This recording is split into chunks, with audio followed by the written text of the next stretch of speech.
نرى كثيرا من الناس هجر بيوت الله سبحانه وتعالى، وخلت المساجد من المصلين بعد أن كانت تكتظ بالزحام وبكثرة المصلين في شهر رمضان. فأين أولئك الأقوام؟ أين أولئك الأقوام الذين كانوا يرتادون بيوت الله جل وعلا في شهر رمضان؟ أين هم بعد رمضان؟ أليس رب الشهور واحد وهو على أعمالنا مطلع وشاهد؟ أليس رب رمضان هو رب شوال وشعبان ورب سائر الشهور؟ أليس هو المعبود جل وعلا في جميع الأزمان جل في علاه؟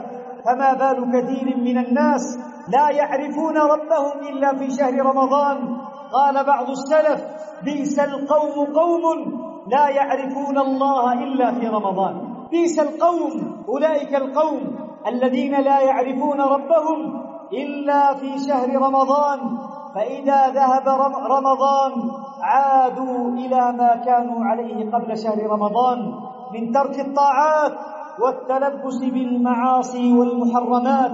قال بعض السلف: كن ربانيا ولا تكن رمضانيا، أي كن متصلا بربك عابدا له طول حياتك، ولا تكن عبادتك في شهر